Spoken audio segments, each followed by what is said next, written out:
Sean todos bienvenidos y gracias por acompañarnos en este evento que se ha venido preparando con mucha ilusión en este año tan particular como lo ha sido el 2020. La licenciatura en música de la Universidad Nacional Experimental de Táchira, en su 14º aniversario, da inicio a la cuarta Expo Música UNED, que por primera vez se desarrolla bajo la modalidad en línea. Mi nombre es Jaismar Rujano, jefe del Núcleo de Ejecución Instrumental y docente de esta casa de estudios. Durante esta primera jornada les estaré acompañando como oradora de orden en compañía de un representante de nuestra comunidad estudiantil, el bachiller Jan Sayago. Como primer punto del día tendremos las palabras del ciudadano rector de la UNED, el magíster e ingeniero Raúl Casanova Hostos, a quien le damos la bienvenida y cedemos la palabra. Ciudadano rector.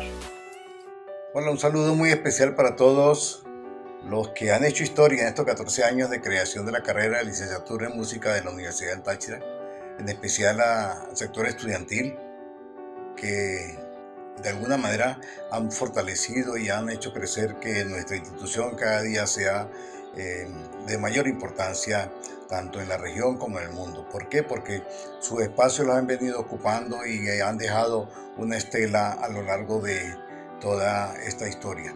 Aun cuando pequeña y corta, se nota la calidad de lo que allí se está impartiendo.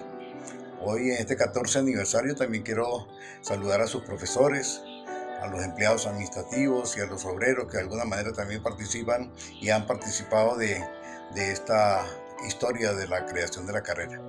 Como rector me siento muy orgulloso y muy complacido de poder participar en este 14 aniversario y en la cuarta Expo Música, en donde se presentará y expresará el valor y la creatividad y por supuesto el talento que hay en nuestros estudiantes y en nuestros profesores. De tal manera que les felicito muy efusivamente, les felicito, ¿verdad?, con la creencia de que de esto saldremos muy pronto y que saldremos cada día más fortalecidos. Un éxito en esta cuarta Expo Música y por supuesto que sigamos cumpliendo muchísimos más años. Felicitaciones para todos. Agradeciendo las palabras de nuestro rector, continuamos con la agenda pautada para esta oportunidad. Tendremos a continuación 3 conferencias relacionadas con la ejecución instrumental y la interpretación musical. La primera de ellas a cargo de la doctora Liliana Fleites, quien es fundadora de la licenciatura en música, además de docente por varios años de nuestra institución y mi profesora de piano. Ella nos hablará sobre el arte interpretativo, estructura y planificación del trabajo sobre la obra musical. Seguidamente contaremos con la participación de otro docente de nuestra universidad, el licenciado Ángel Martínez, quien nos hablará sobre la construcción del imaginario sonoro. Y culminaremos este ciclo de conferencias con el profesor Joan Nicolás Zamora Guerrero, quien desde la hermana República de Colombia nos expondrá la interpretación del bambuco colombiano en el bajo eléctrico. A continuación, mi compañero orador, el bachiller Jan Sayago, les hablará sobre cada uno de nuestros ponentes. Bienvenido, Jan. Muchas gracias, estimada profesora Jaismar. Efectivamente, en esta oportunidad tengo el honor de presentarles a la doctora Liliana Fleites, quien es profesora de piano y cuenta con 46 años de experiencia, que incluye todos los niveles de enseñanza musical, desde el infantil hasta el universitario, y no solamente en el piano, sino también en la apreciación musical e historia de la música. Como pianista, ella se ha destacado en la música de cámara. Es una pedagoga que investiga y se actualiza constantemente en cuanto a repertorio y tendencias, dando cabida en su aula a obras que van desde Bach hasta el jazz. Adicionalmente, son reconocidos sus talleres y conferencias sobre la historia del arte pianístico y metodología de la enseñanza del piano. Ha escrito diversas ponencias y artículos con temas vinculados a la enseñanza del piano. Un dato interesante es que la doctora Liliana Fleites es fundadora de la carrera de licenciatura en música en la UNED, en esta casa de estudios en la cual laboró durante 11 años. La doctora Fleites señala que la interpretación musical es el objetivo fundamental tanto de intérpretes, cantantes y agrupaciones. Por muchos años se estudian en escuelas, institutos, conservatorios y universidades sobre cómo interpretar los distintos instrumentos y su amplio repertorio. Cómo abordar la obra desde el momento de su lectura hasta el momento de la puesta de escena será el objetivo de esta ponencia. Se propondrá una estructura y una planificación de 3 etapas que contribuyan tanto al docente como al intérprete para realizar un trabajo organizado, integral, técnico-artístico que permita un montaje más dinámico, coherente y estético en consonancia con el objetivo final. Con ustedes, la doctora Liliana Fleites en su ponencia El arte interpretativo, estructura y planificación del trabajo sobre la obra musical. Soy la profesora Liliana Fleites, doctora en Ciencias sobre Arte, fundadora de la licenciatura en Música de la UNED, donde laboré por 11 años. Estoy muy agradecida por esta invitación al magnífico evento Expo Música 2020 y saludo por tanto a toda la comunidad unedense. En los próximos minutos estaremos compartiendo algunos elementos de mi experiencia pedagógica. Muchas gracias y bienvenidos. En el día de hoy estaremos hablando sobre el arte interpretativo y uno de esos aspectos que es el trabajo sobre la obra musical. Cómo estructurar y planificar el montaje de ese repertorio que hemos escogido tanto para los alumnos o como para nosotros como intérpretes.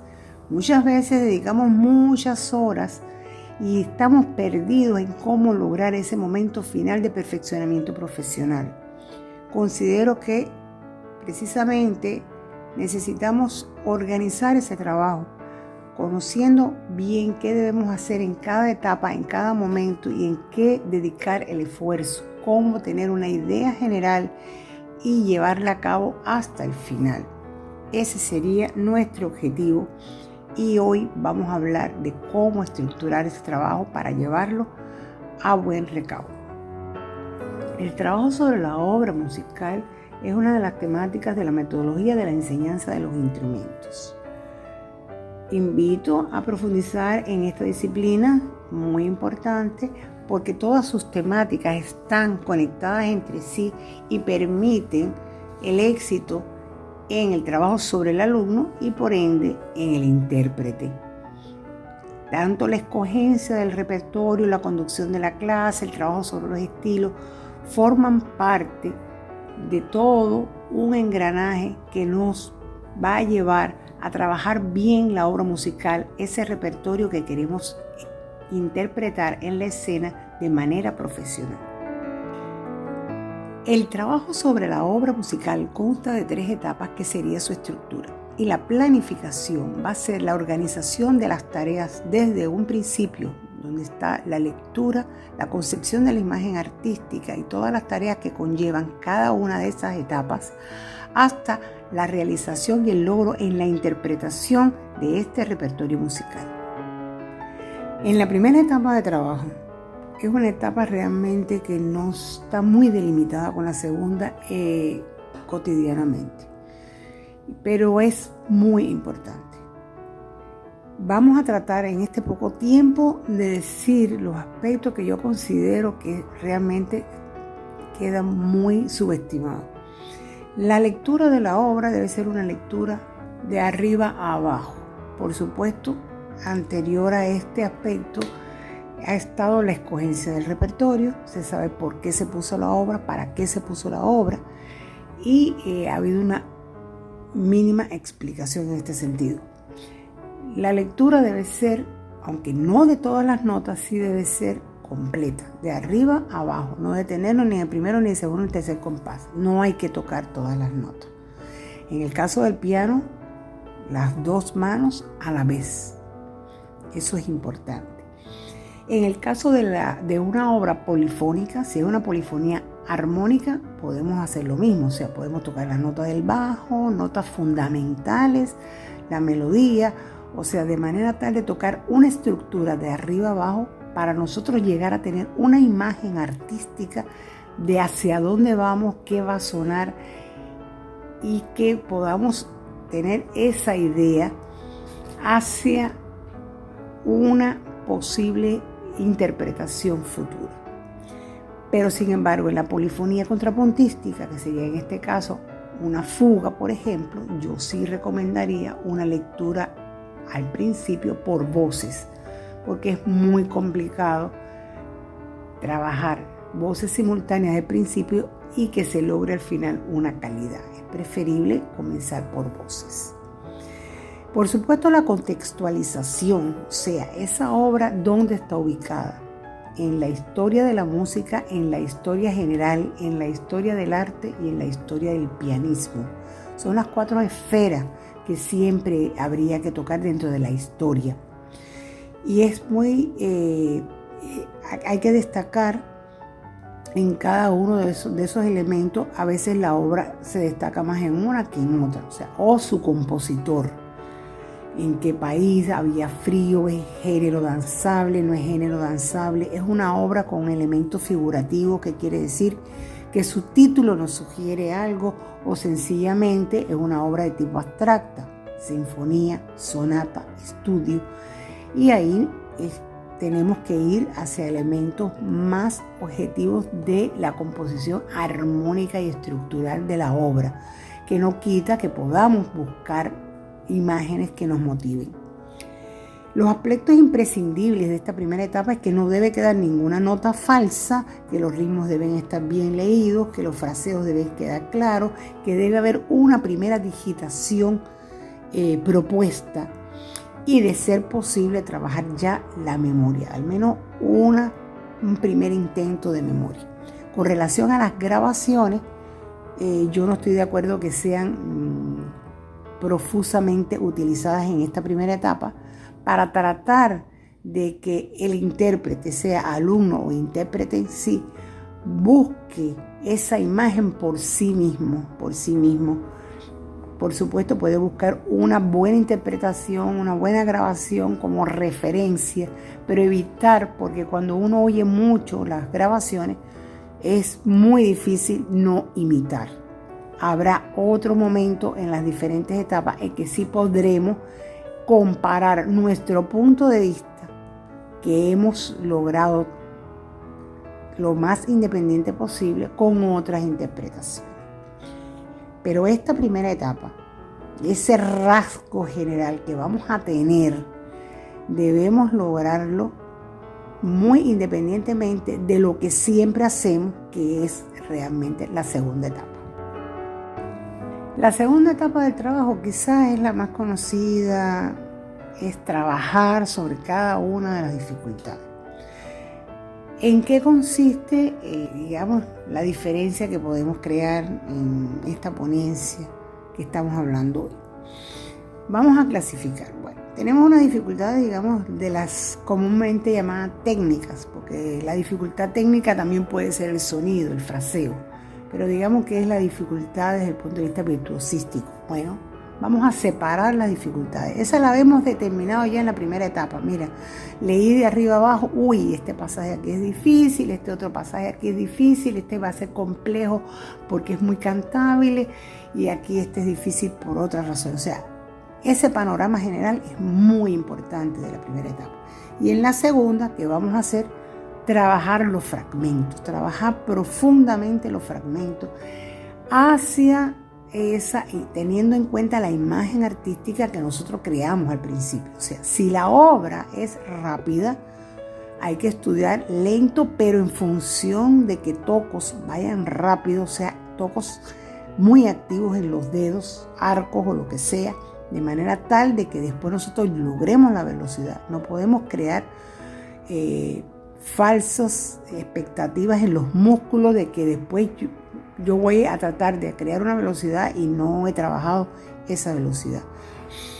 Tengo que analizar la forma, la estructura, las cadencias, dónde descanso, dónde respiro, dónde está el fraseo.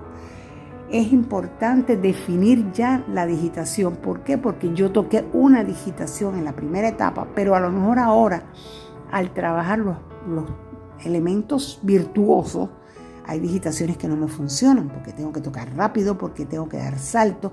Entonces, esta es la etapa de definición, donde cada fragmento tiene que salir perfecto, sea en lo musical, cantable, saltos, todos los elementos tienen que salir a la velocidad. O sea, hay que lograr. Es lo que generalmente todo el mundo hace durante mucho tiempo, pero que tiene que estar en función de esa imagen artística. Tercera etapa. Digamos que de alguna manera en la primera etapa leímos, supimos de qué trata la obra desde el punto de vista general, tanto tocándola como teóricamente. Vamos a revisar bibliografía, vamos a saber de qué trata la obra. La segunda etapa nos metimos en lo que usualmente hacemos, que es trabajar cada una de las dificultades profundamente. Si es polifonía, parejas de voces, una sola voz, trabajar todas las cadencias, lo armónico. Si es piano, introducir el pedal. Si es polifonía, pues trabajar también todo lo que son los adornos, en el clasicismo los adornos, o sea, profundamente todo. No puede quedar un detalle en la segunda etapa. Porque la tercera etapa yo diría que también es otro de los puntos débiles. Yo diría que tradicionalmente la primera y la tercera etapa son puntos débiles. Y eso es por lo cual hay cosas que no salen totalmente. La tercera etapa es el trazo largo. Es esa larga dramaturgia que hay que a veces ya en la segunda etapa prepararla un poco. ¿En qué sentido? En tocar la obra de arriba abajo. Porque unir todos esos fragmentos es complicado. Por ejemplo, nosotros estudiamos un fragmento y entonces fortísimo, pero después cuando lo unimos todo, no puede haber muchos fortísimos, no puede haber muchos clímax. ¿Cuál va a ser el clímax de la obra? ¿Dónde va a estar el punto más importante? ¿Dónde va a estar las inflexiones? Es como una gran obra de teatro donde uno ensaya un diálogo, el otro tiene un monólogo, después hay 4 actores, pero cuando uno ensaya la obra completa, el público tiene que saber dónde, sentir dónde está el punto culminante y cómo después cierra. Uno no puede sentir que cada 3 minutos hay un clímax, y entonces como que ya en el tercer clímax uno se aburrió. Planificar esa dramaturgia de principio a fin es bien complicada y en eso consiste la tercera etapa. Es realizar la imagen que yo vislumbré tibiamente, pálidamente en la primera etapa. Ahora va a realizarse. Es una espiral dialéctica, o sea, el primer punto de la espiral está aquí adelante, yo me lo imagino. La segunda es la espiral atrás, que es el trabajo burdo, duro de la segunda etapa. Y la tercera etapa vuelve a estar aquí arriba, adelante, y allí nosotros tenemos que materializar ese trazo largo donde van a estar todos los elementos colocados de una manera inteligente, creativa, fresca, porque ahora no se pueden ver las costuras de ese trabajo que nosotros hicimos. Y tenemos que pulir, porque a veces no todo va a ser como nosotros pensábamos. Un pasaje pensábamos que iba a ser más rápido, ahora va a estar un poco más lento porque la obra en general nos pide cada una de las cuestiones. Es importante, ya por supuesto está la memoria totalmente dominada, trabajar la presentación en público, tocar delante de compañeros, tocar delante de amigos, oír la opinión. Este es un momento de oír varias grabaciones, puntos de vista, darnos cuenta de la dinámica, cuáles son los diferentes planos dinámicos y por supuesto probar la escena en muchos momentos. Insisto, la primera y la tercera etapa en general yo siento que son las menos estudiadas como concepto de trabajo de la obra musical y tienen una gran importancia. Ante nosotros tenemos el cuadro resumen de una forma muy somera de las 3 etapas. Yo los invito a completarlo de manera muy detallada partiendo de las diapos anteriores. Sin embargo, es muy interesante que ustedes se percaten que el punto común que une estas 3 etapas es estar pendiente todo el tiempo de la imagen artística conductora de principio a fin de nuestra obra musical. Hemos llegado a las conclusiones y proponemos un método de trabajo sobre la obra musical basado en 3 etapas con una planificación de una cantidad de tareas que va teniendo un hilo conductor que es la imagen artística. Los invito a poner en práctica y que lleguen a diferentes conclusiones. Pueden contactarme, les deseo muchos éxitos y hasta la próxima.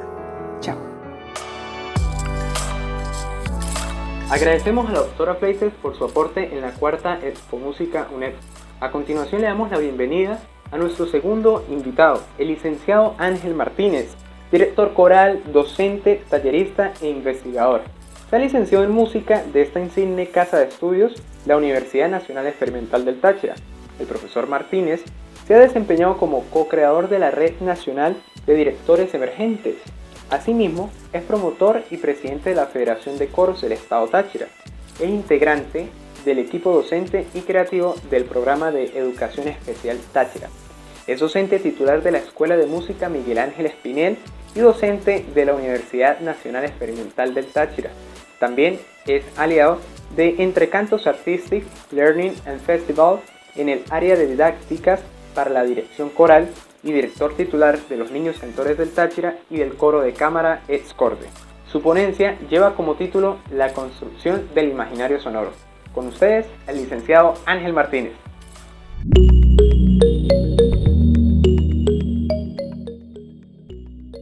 Muy bien, mi nombre es Ángel Martínez Rey, soy director de coro y hoy vamos a conversar un poco sobre la construcción del imaginario sonoro para cualquier músico en cualquier disciplina.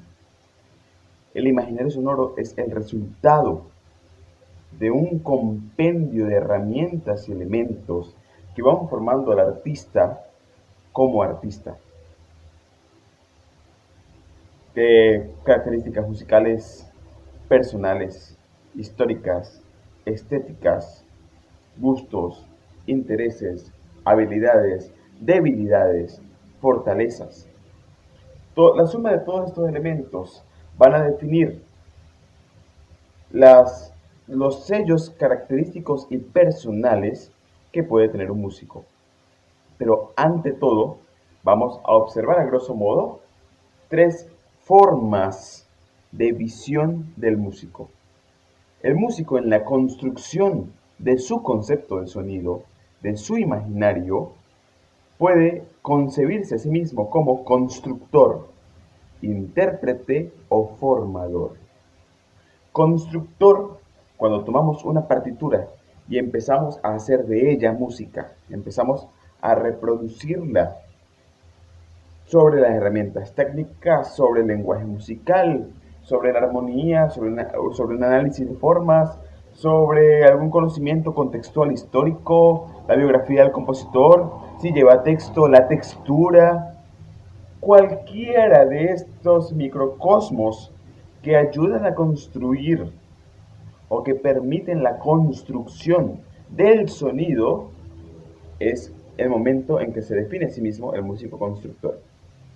El músico formador es el que corresponde tomar todas estas herramientas y llevarlas a un grupo humano.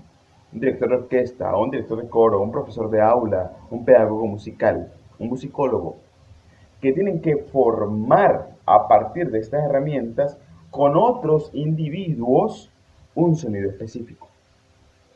Y luego tenemos al intérprete, que va más hacia el mundo emocional, que va más hacia la razón interpersonal del entendimiento de la obra, pasando la visión del compositor, del arreglista, e imprimiendo sentimientos y emociones que van a ser también importantísimas en la ejecución, en la puesta en escena, en el resultado sonoro. Y todos estos elementos, todas estas herramientas van a servir precisamente para la construcción final o la reproducción final de un resultado sonoro. Entendiendo entonces que es el sonido la materia prima de cualquier músico, vamos a entender el sonido también con 3 visiones. El sonido como herramienta interpretativa, como esta materia prima, esta matriz fundamental para el artista músico, y como concepción técnica. El sonido como matriz entendemos perfectamente en las primeras clases de música que tiene unas características, que tiene unos elementos que lo hacen ser sonido, que lo hacen ser a sí mismo, que responde a leyes de la física, que es el resultado de un cuerpo vibrante, que lo entiende nuestro aparato auditivo, lo transforma hacia el cerebro y entonces aparece el resultado del sonido. Y que con este sonido yo puedo empezar a imprimir dinámicas, articulaciones, matices, cualquier herramienta técnica o material técnico musical para poder moldearlo. Veamos el sonido entonces como una masa suprema y empezamos a moldearlo, ¿sí? Como una arcilla. Empezamos a moldearlo con nuestros dedos, imprimiendo dinámicas, articulaciones y cualquier otro aspecto técnico, afinación, precisión rítmica, cualquier tipo de cosas para poder convertirlo en una obra musical. Y luego está la herramienta interpretativa. Si yo toco de alguna forma, si muevo el dedo, si abro más la boca, si soy cantante, si soy director y cambio la posición abierta de palma o palma cerrada, todas estas cosas van a afectar el sonido. Y debo ser consciente de mi instrumento, de mis cualidades sonoras, de mi respuesta de cuerpo, si tengo más peso, menos peso, si imprimo masa al resultado sonoro, si me hace falta punta o proyección en cualquiera de los instrumentos posibles, entonces entran las herramientas interpretativas. ¿Cómo puedo modificar el sonido para que sea servil a la música? Es decir, ¿cómo modifico el sonido para que esté al servicio del resultado sonoro? La única forma precisa de lograrlo es conociendo muy bien nuestro instrumento desde una visión técnica, desde una visión profesional. Entonces aparece una gran propuesta, el paisaje sonoro o el imaginario sonoro. El paisaje sonoro, según Murray Schafer, son todas esas herramientas contextuales que nos rodean, ambientales, que pueden significar construcción sonora o pueden significar edificación de una obra musical o incluso pueden servir de inspiración para una obra musical. Pero el imaginario sonoro va más allá de esta propuesta pedagógica. El imaginario sonoro toma como referencia cualquier elemento, cualquier herramienta que funcione en nuestro cerebro, en nuestro banco de sonidos personales, esto es muy personal, para ponerlo al servicio de una interpretación o ejecución musical. ¿Qué es lo más importante? Cualquier habilidad personal, interés personal, cualquier influencia, si yo escuchaba mucho de niño cierto tipo de melodías en casa, eso va a pesar mucho al momento de construir un resultado sonoro. Y es por esto, es precisamente por esta supuesto o esta teoría que cada músico tiene un resultado diferente. ¿En dónde puede tener resultado diferente o qué va a definir este resultado diferente? La transdisciplinaridad o la interdisciplinaridad. Es decir, toda la formación personal que tenga el músico, intérprete o ejecutante en este caso, para poder imprimirle a la interpretación de la obra. ¿Y dónde se da esto? En la formación, en la búsqueda personal, en los intereses, en la calidad de tiempo que dediquemos, en la cantidad del mismo. Podemos tener conceptos formales, como dice la tablita, ¿sí? Conceptos que vemos siempre que nos formamos como músicos, la teoría, la armonía, el contrapunto, las formas de análisis, la contextualización estética, es decir, la historia de la música, conocimientos generales, como la historia y la cultura general,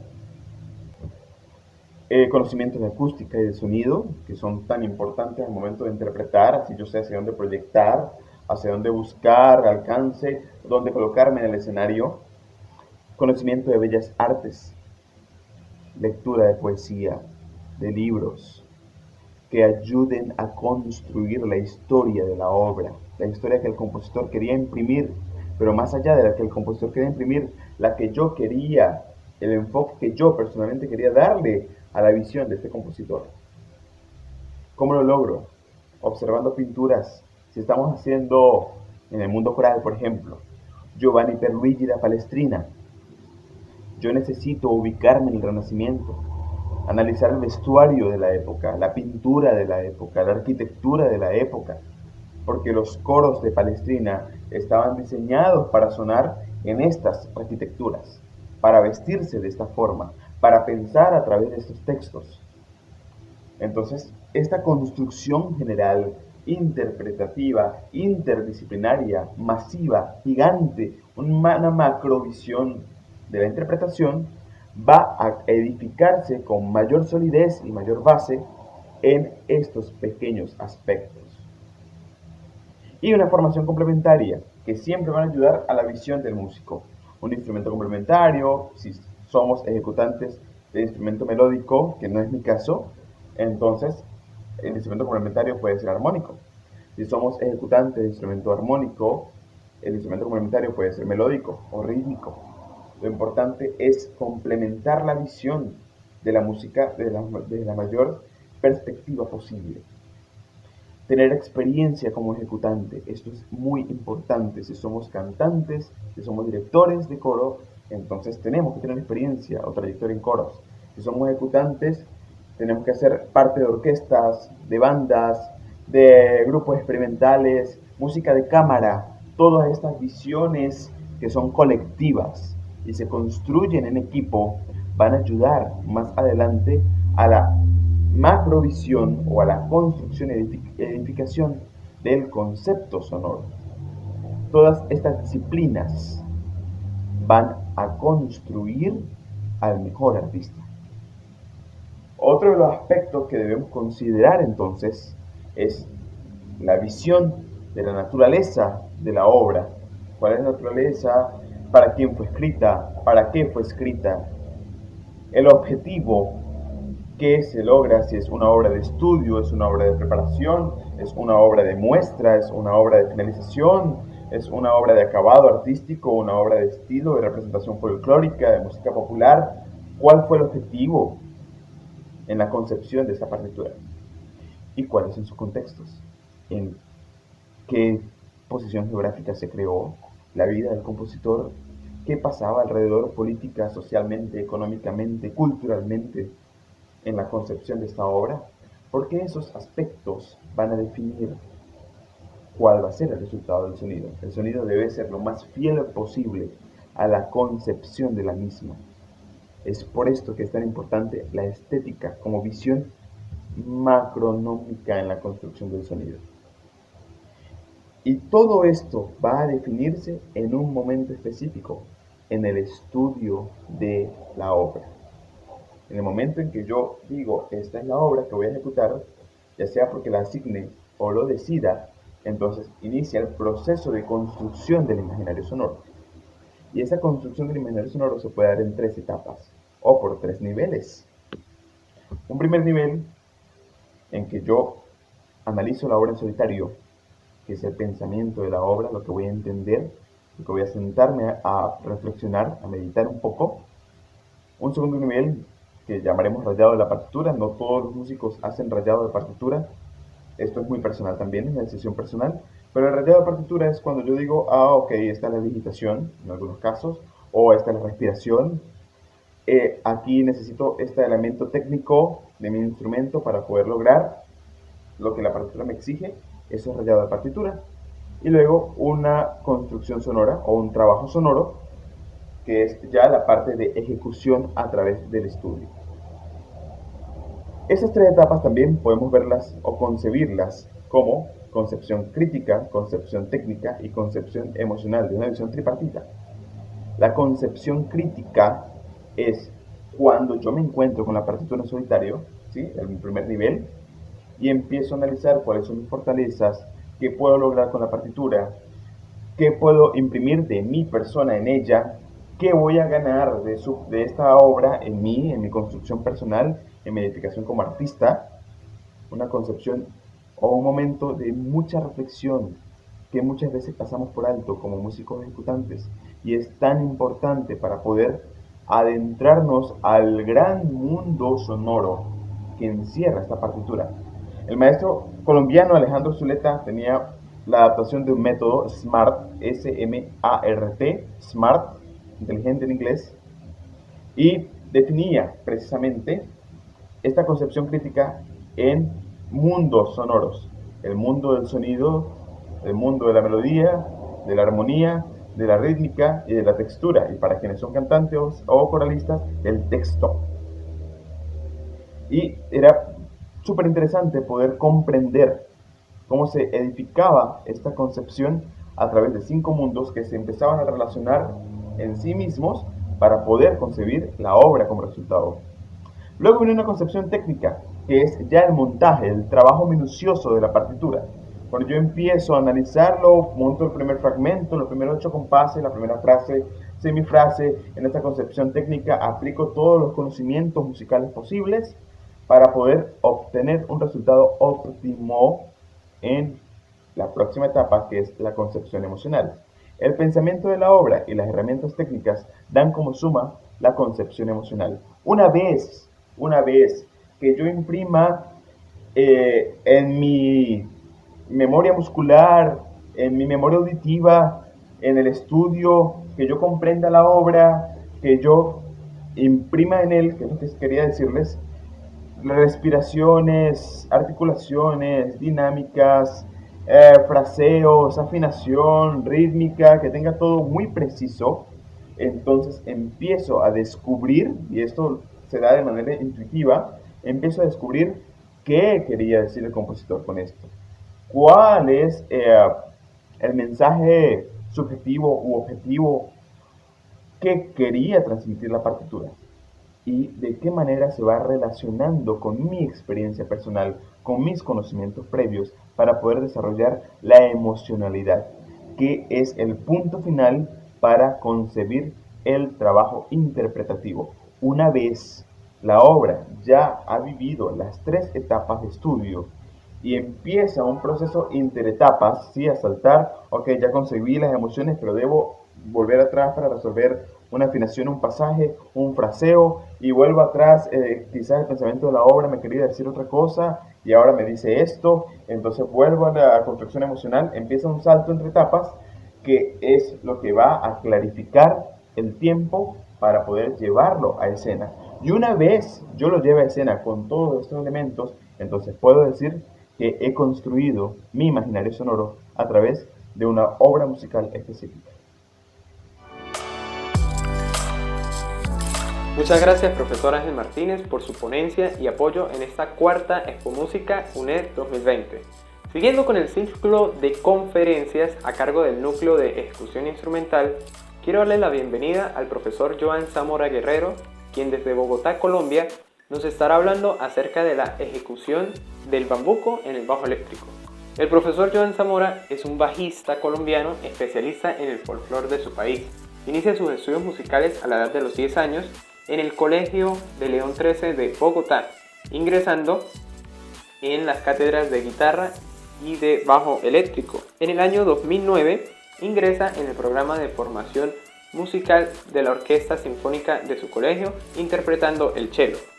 En 2010 estudia bajo eléctrico en la Escuela Fernando Sor con Javier Pinto, y para el 2011 ingresa al Preparatorio de Música de la ASAP, en donde toma clases de bajo con el maestro César Méndez.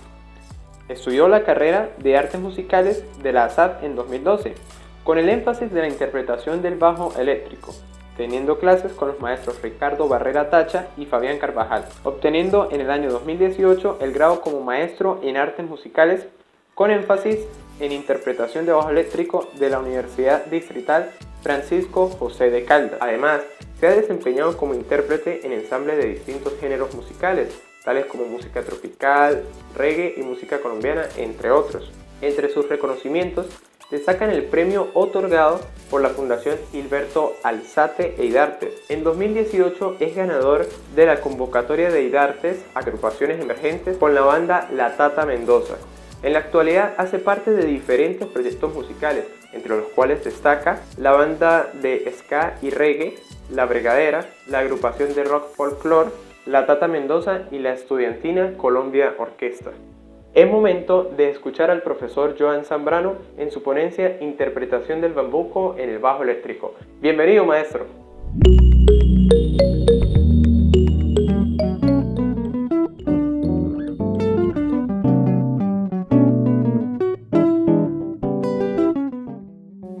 Hola, ¿cómo están? Mi nombre es Nicolás Zamora, intérprete de bajo eléctrico, egresado de la Universidad Distrital Francisco José de Caldas de Bogotá. Yo les quiero enseñar hoy cómo tocar el bajo eléctrico en el ritmo del bambuco colombiano. El bambuco es un género muy representativo para Colombia, ya que a mediados del siglo XIX fue considerado música nacional. Les voy a contar un poco la relación de este género con la campaña libertadora. Dicen que en esta época había una disputa entre España e Inglaterra para saber cuál de estos países se quedaba con la hegemonía mundial. Entonces, el ejército libertador, aprovechando esto, hizo un convenio con Inglaterra. Inglaterra le enviaba músicos y también le enviaba soldados. Ustedes dirán, ¿músicos para qué? Resulta que estos músicos tocaban contradanzas inglesas y en las batallas para pues negar toda la cultura española, ¿sí? Pero resulta que esto no fue suficiente, porque a pesar de que negaban la cultura del español, no representaban el ejército libertador. Entonces querían una música que lo representara a todos. Recuerden que en este ejército habían indígenas, habían negros, habían criollos, ¿sí? Entonces decidieron tomar ritmos como el bambuco. Dice la leyenda que allí en una de las batallas más famosas, en la batalla de Boyacá, se tocaba un bambuco que era el bambuco llamado la guaneña, del sur de Colombia, del departamento de Pasto. Pues ese es como el vínculo que se le hace históricamente al bambuco cuando llegó su auge. Pero también algo muy importante es que después de esto, después de la independencia, el bambuco seguía siendo muy famoso, pero en las clases bajas, ¿cierto? Después, para poder meterlo a los grandes salones de las grandes ciudades, se decidió quitar su percusión, quitar sus flautas indígenas que venían por tradición, y se empezó a interpretar en formatos orquestales o también en piano solista. ¿Esto para qué? Para blanquearlo, para quitarle cualquier origen indígena o africano, y así poder ponerlo como música nacional por el gobierno centralista de esta época. Esto pues disgustó a muchas personas, a muchas razas, muchas regiones que se sintieron discriminadas, y por eso tal vez el bambuco no tuvo la difusión que se esperaba. Este género es muy representativo de la región andina colombiana, y les voy a contar un poco acerca de las características musicales de este ritmo. Este género, como muchos géneros de origen africano y de origen indígena, es un género que su ritmo es bimétrico. Se siente el 6 octavos, pero también se siente la métrica del 3 cuartos. Entonces, ¿cómo sería eso? 1, 2, 3, 4, 6, 7, 1, 2, 3, 1, 2, 3, 4, 6, 7, 1, 6. Estas métricas están todo el tiempo en el bambuco. Algunos instrumentos van por el 6 octavos, otros instrumentos se sienten en 3 cuartos. Por lo general, los instrumentos melódicos se sienten en 6 octavos, los rítmicos en 3 cuartos. En el piano solista, la mano derecha va a estar en 6 octavos, la mano izquierda en 3 cuartos. Y bueno, eso es muy importante tenerlo en cuenta. Resulta que después de estos formatos de salón, estilizados, blanqueados, llegaron a las grandes ciudades unos formatos con instrumentos de cuerda tradicionales de Colombia, como lo son los tiples, las bandolas y bueno, las guitarras. Era este formato, tiples, bandolas y guitarras, era un formato llamado estudiantina colombiana, que era como el formato más tradicional de pues, los Andes colombianos. Algo también muy importante en las características del bambuco es que su síncopa en las melodías. Por ejemplo, tiene una síncopa caudal que puede ser de un solo compás, por ejemplo, ta ta ta ta ta tan, ta ta ta ta tan, ta ta ta ta tan, o puede ser en unidades de 2 compases, ta ta ta ta ta tan, ta ta ta tan, ta ta ta ta ta tan, ta ta ta. Esto, esa síncopa es muy importante en las melodías. También les voy a hablar acerca de su estructura formal. Puede ser de forma A, B, C, cada una de estas con su respectiva repetición y termina en A sin repetir, o puede ser en forma rondón, siempre con estas tres secciones: A, B, A, C, A. ¿Listo?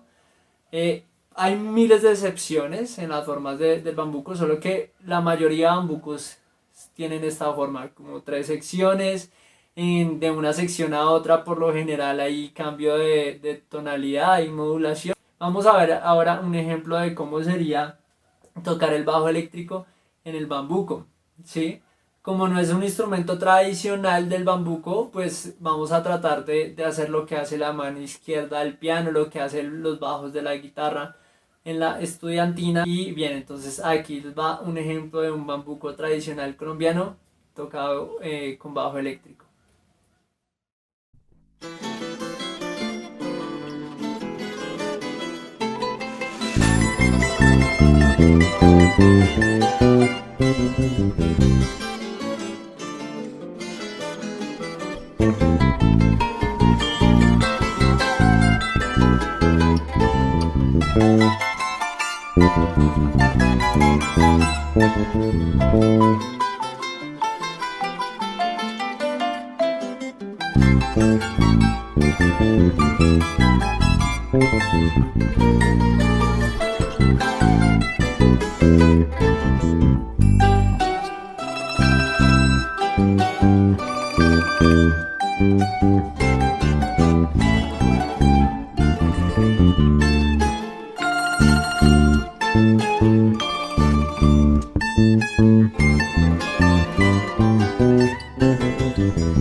Esta obra se titula Gloria Beatriz, es una composición del maestro León Cardona.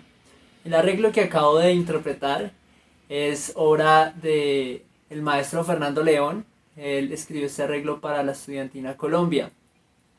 La canción formalmente empieza en tonalidad de la menor y en la parte B se va a la tonalidad de do mayor, la parte C ya va a la tonalidad de fa. Es un ejemplo de un bambuco que tiene parte A, B y C. Esto, como ya les había comentado, la mayoría de bambucos van a tener esta forma. Y para mostrarles el funcionamiento del bajo en el bambuco, quiero ir a la parte B, la parte de do mayor. Entonces el bambuco, recuerden que el bajo en el bambuco siempre va sincopado. Entonces va silencio de negra y dos negritas en compás de 6 octavos. Entonces vamos a ver cómo sería esto. 1, 2, 3, 4, 5, 6.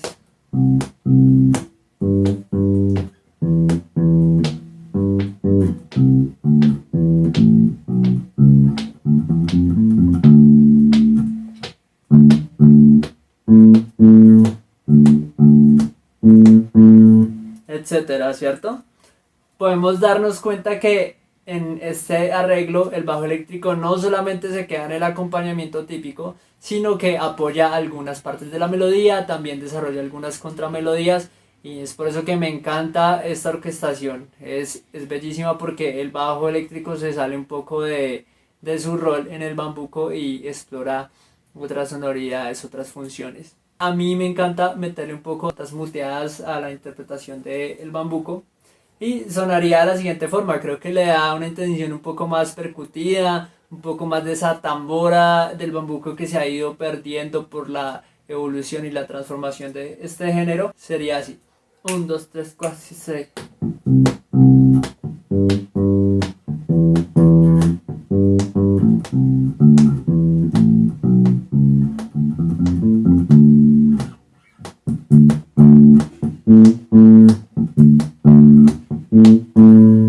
Si ven que le da otra intención, otro viaje, le da un viaje bien bonito. Ahora los quiero dejar con un arreglo que yo hice del bambuco Vivir Cantando, del maestro Lucho Vergara. Este arreglo es muy especial porque es un formato de bajo y voz.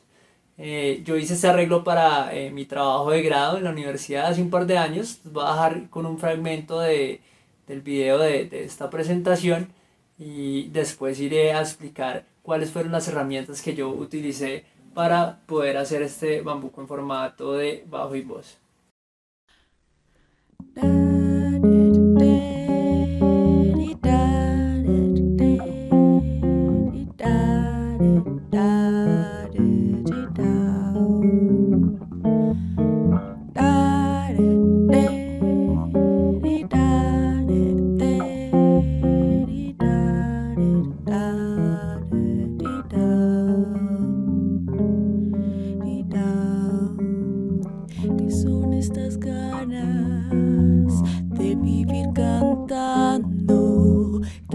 de mi tierra, que la quiera tanto, porque sabe a tiple lo que pienso y hago cuando tengo cerca mi tiempo pasado.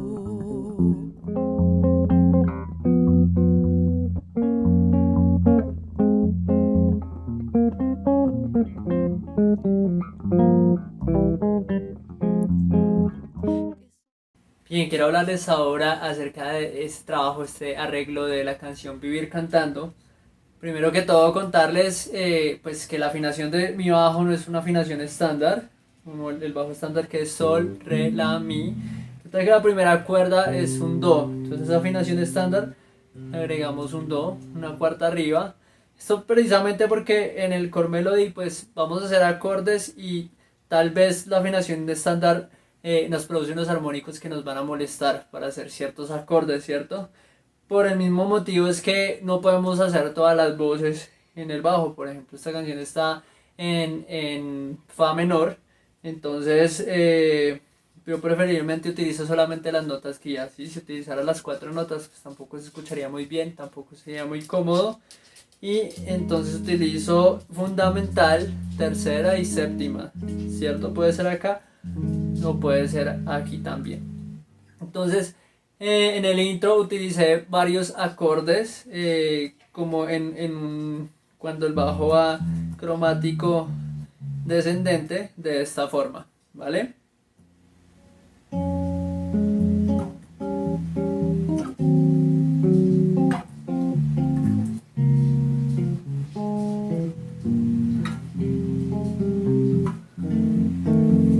Esta parte se repite, ¿cierto? Esta parte que va junto con la voz y empieza la primera estrofa. En la primera estrofa yo cambio la disposición que les comenté y empiezo con la quinta del acorde en la nota más aguda para duplicar la voz de la cantante. Entonces más o menos la canción suena así, más o menos como: ¿qué son estas ganas de vivir cantando?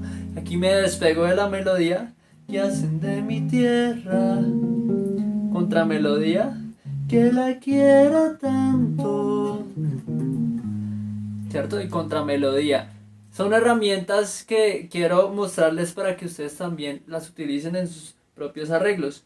Lo que sigue es un intermedio instrumental en donde el bajo puede cantar un poquito. Entonces suena así.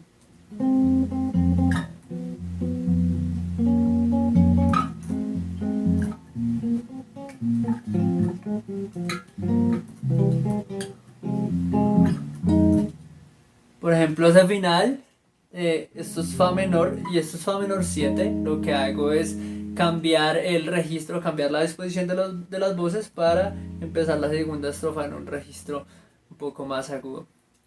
Bueno, espero que todos estos tips hayan sido de su agrado, que sobre todo ustedes los puedan utilizar en sus arreglos instrumentales, ¿por qué no en sus arreglos de bajo solista, de bajo y voz, o crean sus propios formatos? Cualquier duda que tengan me pueden contactar, escríbanme a mi correo electrónico que pues está en el área de música, y pues cualquier ampliación de alguno de estos temas pues yo con todo el gusto se las daré. Por favor, vean el resto del video en mi canal de YouTube, ya que ahí utilizo otras técnicas muy interesantes como la síntesis vectorial, ¿cierto? Un poco de dramatismo con esta técnica, tiene cosas muy interesantes. Tengo también más adelante una exploración que hice con tapping, y bueno, está muy interesante para que puedan utilizar esas herramientas. Espero que este taller haya sido de su agrado y estamos en contacto. Que estén muy bien. Agradecemos la participación de tan destacados ponentes en esta jornada de inauguración de la cuarta Expo Música UNED, en el marco del 14º aniversario de nuestra licenciatura en música. Con la certeza de que ha sido una jornada provechosa para todos los participantes, extendemos una cordial invitación esperando que nos acompañen durante las próximas etapas de nuestra cuarta Expo Música, las cuales se estrenarán diariamente para quienes nos siguen en vivo y asíncronamente para quienes nos visitan en otros horarios. La invitación es para el live mañana martes 24 de noviembre con el núcleo de pedagogía musical a la misma hora, 9 de la mañana y por este mismo canal de YouTube. Para agendar la cita no olviden suscribirse y seleccionar la campana que les recordará el siguiente estreno. Nuevamente gracias y hasta el próximo encuentro me despido en nombre de toda la comunidad universitaria de la UNED.